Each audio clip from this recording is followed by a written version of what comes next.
What's up, people? It's your main guy, Jonathan, a.k.a. the Millennial General, coming to you live from the House of Hits, powered by House of Fresh in Atlanta. Shout out to Drummer Boy Fresh.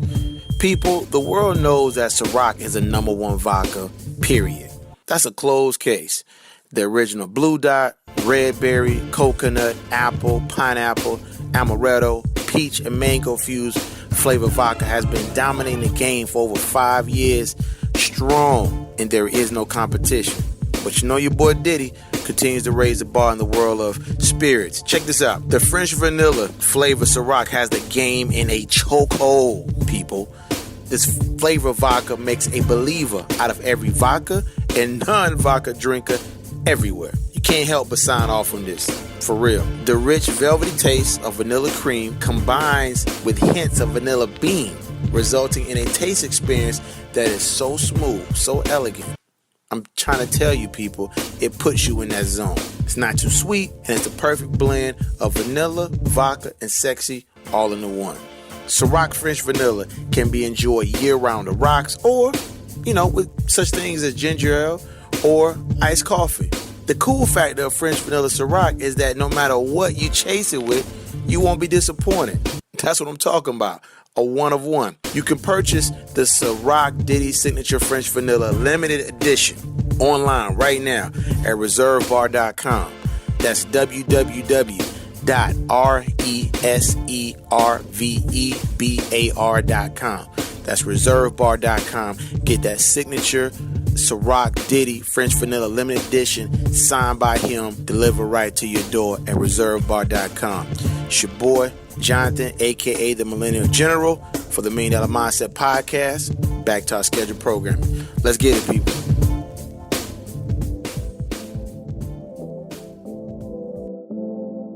This is Jonathan with the $1 Million Mindset Podcast, hosted on the Talk to Shaylin radio circuit, powered, syndicated globally on the REI Radio Network. People, we are the new voice of millennial music. Here is the great thing about the $1 Million Mindset Podcast. Some of the greatest and innovative minds in the world come through our podcast. When you see people on TV or when you see people at a red carpet event, what you see is a snapshot of who they are. In your mind, you may say, oh, she's powerful. Oh, she's dope. She's so creative. But behind all of that, there is a different motor. There is another engine that is roaring inside that car. And there's different components of that engine that fuels them in a passionate, strong, driven way. There is a reason why they are in that slot. That's what the podcast is all about. When we speak to people, we want you to understand how they wake up in the morning. What is their daily grind like? When they look in the mirror, what do they see in themselves? Most importantly, what type of legacy are they striving toward? That's the most important thing, because the person that you look at on TV and admire, there's a reason behind that. Their swag, their accomplishments, their unapologetic boldness, whatever that may be. We discuss it here on the $1 Million Mindset Podcast, now powered by Spotify and Apple Music. Today is no different. When I tell you I'm super excited, I mean super excited to have one of the most dynamic, multifaceted business mogul millennials in the game.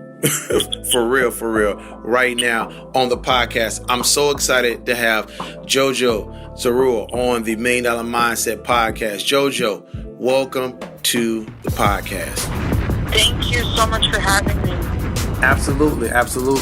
It's a pleasure to speak with emerging and so much of a focused individual like yourself. And plus, I had to give you that Diddy intro, right? Thank you. Definitely. It's almost like a heavyweight fight in Vegas. For sure. Yeah, that's what it felt like. That's it, man. We got to come in this thing. Let's get ready to rumble. Listen, I'm not going to play no games. I'm going to jump right into it. You have millions of people that follow your movement online. You have thousands and hundreds of thousands of people that comment on everything you do. That's not nothing to be taken lightly. You are in front of millions of people 365 days a year just on TV.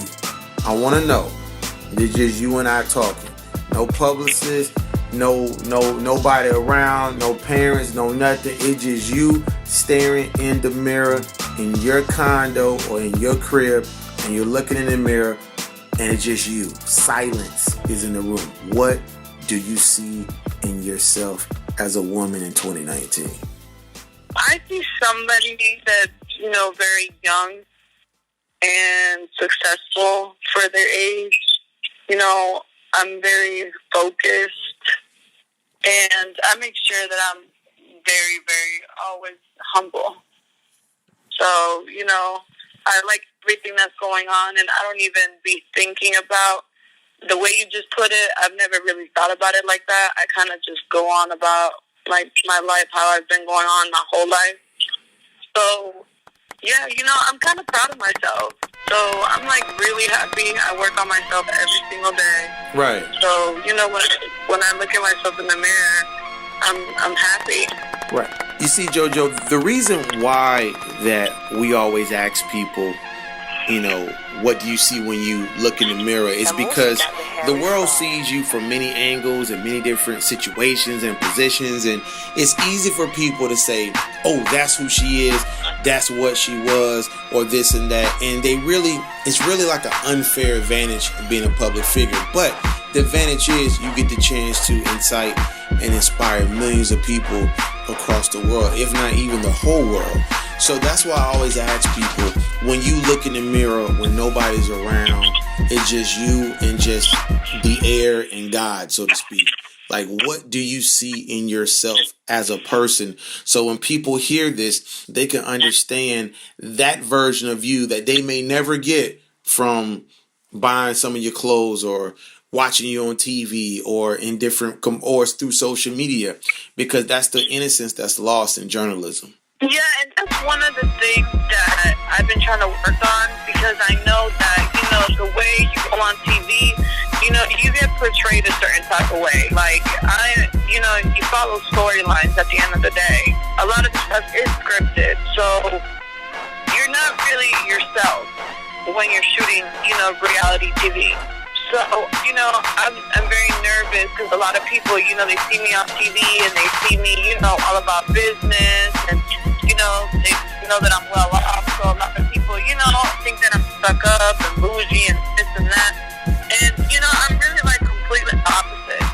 So that's the only thing, that I don't like about, television and the media and stuff. They can portray you to be something that you're completely the opposite.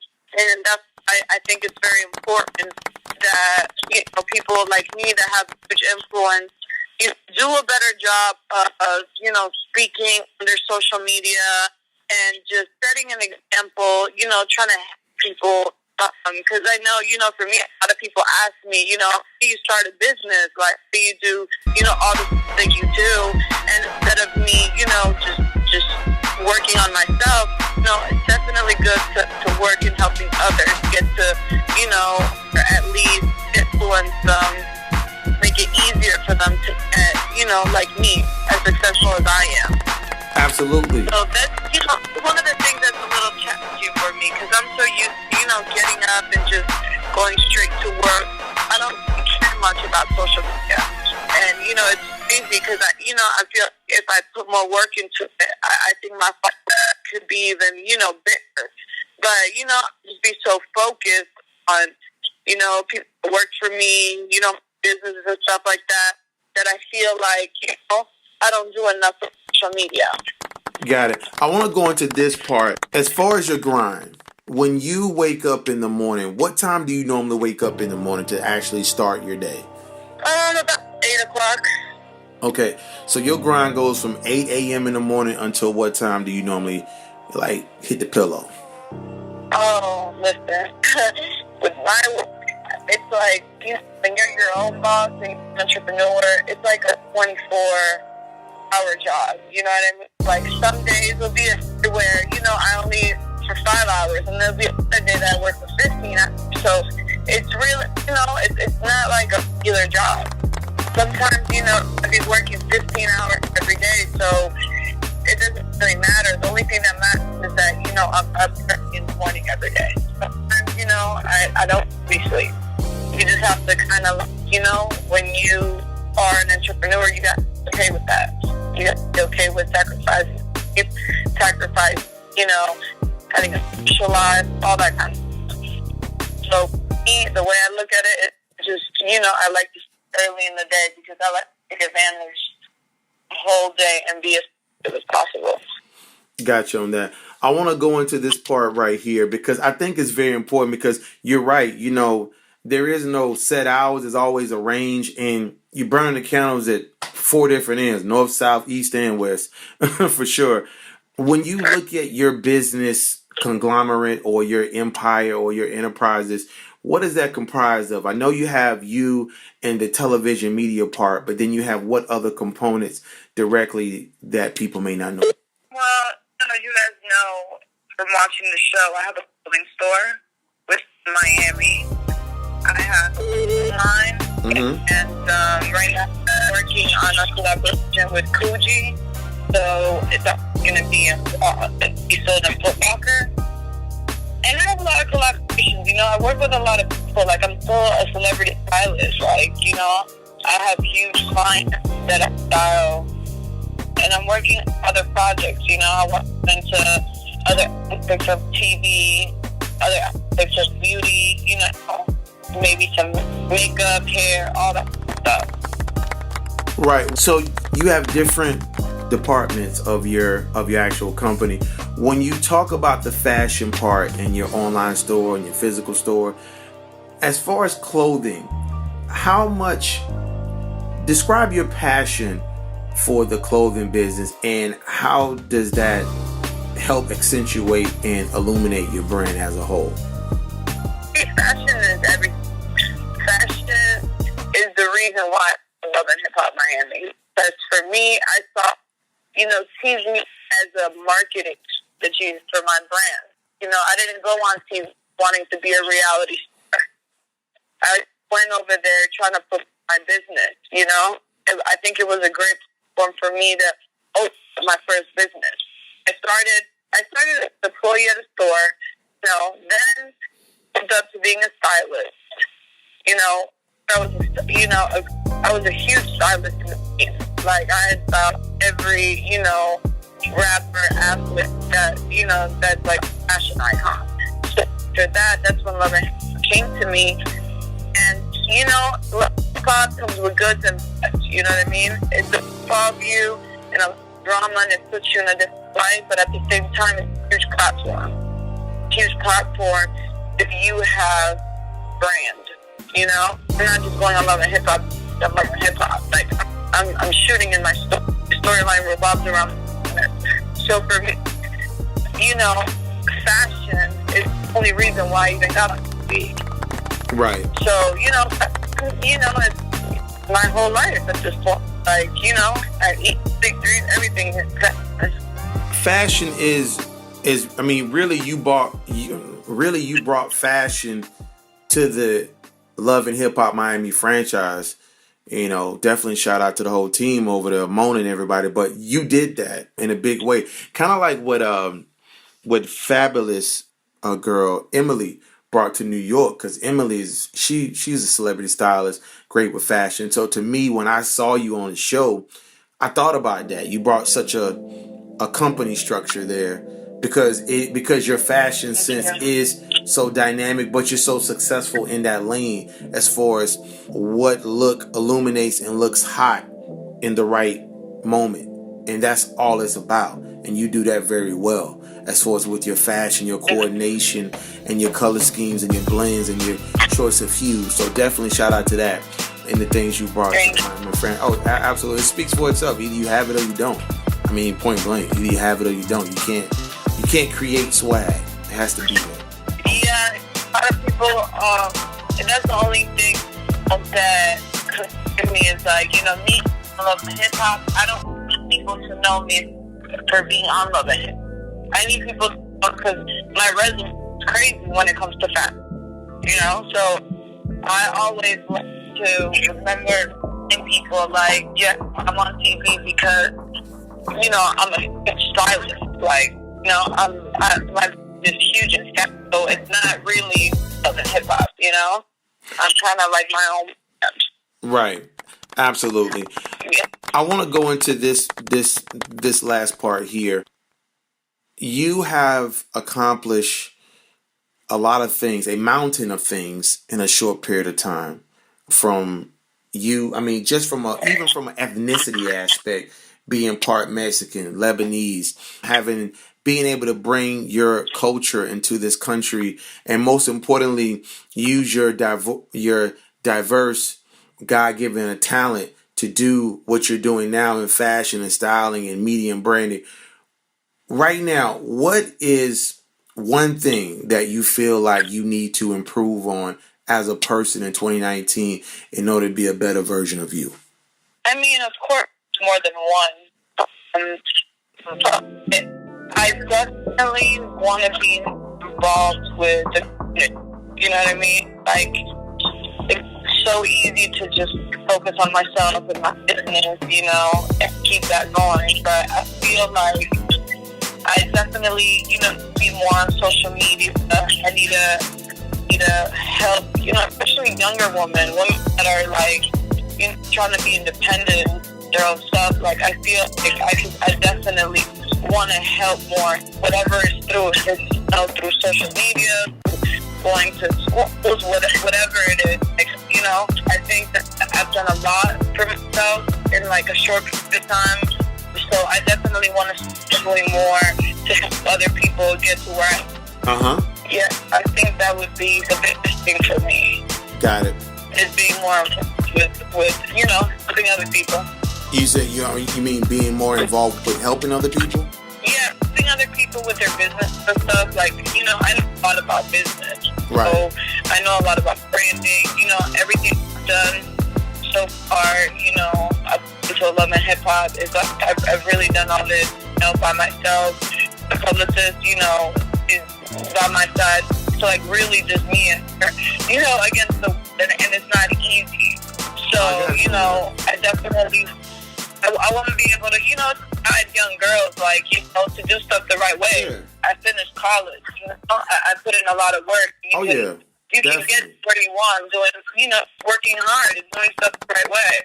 Definitely. Well, you know, launching your own university, your own online university, that'll be dope. So, you know, just based on a curriculum that you want for people to learn, that'll be dope. I think that will happen. It's already there. You just gotta keep speaking it further into existence, close into existence, rather. Definitely. So that's definitely. You know, some people. I mean, you know, I was blessed because my father's a businessman. You know, so absolutely. Shout out to the boss. Because you know, I grew up, you know, watching him. So, you know, I picked up a lot of stuff. But there's a lot of people that are not as fortunate as me. And you know, everybody wants to be rich. Everybody wants to be up, but they don't even know how because nobody taught them. They don't know no better. Absolutely. So I think it would be really good if I could really, you know, change some people's lives. Yeah, I mean, we can do a joint podcast together, definitely. And that's something down the line we can do on the business side and open up that forum to people and, you know, discuss certain things and just do like a monthly podcast. I think that would be a great way to introduce what you're trying to do. I think that'd be dope and fresh, especially with an interactive and vivacious person like yourself. Social media. That would be dope. Hey, you know, look, you know, we got your back and your whole team back. So, $1 Million Mindset. $1 Million Mindset all day. How can people reach you on social media? Your Instagram, your Snap, and your Facebook and Twitter. Well, all my social medias is the same. So it's JOJO and my last name Zarur. So Zarur is Zarur. JOJO Zarur on everything. All right. Also, too, what have you enjoyed the most about being on the $1 Million Mindset podcast today? Oh my God. You know, I just love that I'm able to talk like myself. You know what I mean? I don't have to follow no script. I ain't got to do nothing. You know, I really enjoy just being myself and being able to talk to you about other stuff other than, you know, negative and gossip and drama and all that. So I really appreciate you for that. Well, it's really important for people to know who you are, not what they feel they know. there's a big difference. So I know behind the scenes you're a different person.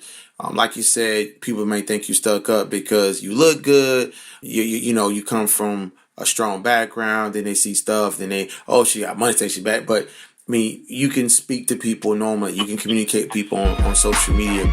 You're open for business ideas and concepts from legitimate partners.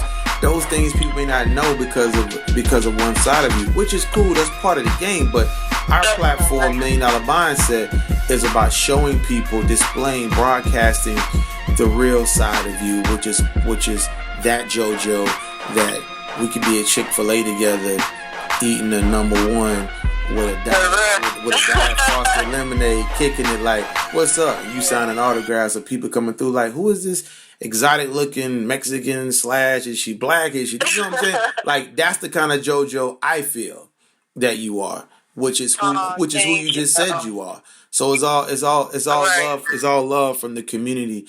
I want to appreciate you for taking your time. I know you're in between flights and different means and settings, but we are ecstatic to have you a part of this growing portfolio of great people that have been on this podcast, from Joseph Sakura from Power to Malik Yoba to Louis Ramos. We've had some of everybody. Stevie J, shout out to him.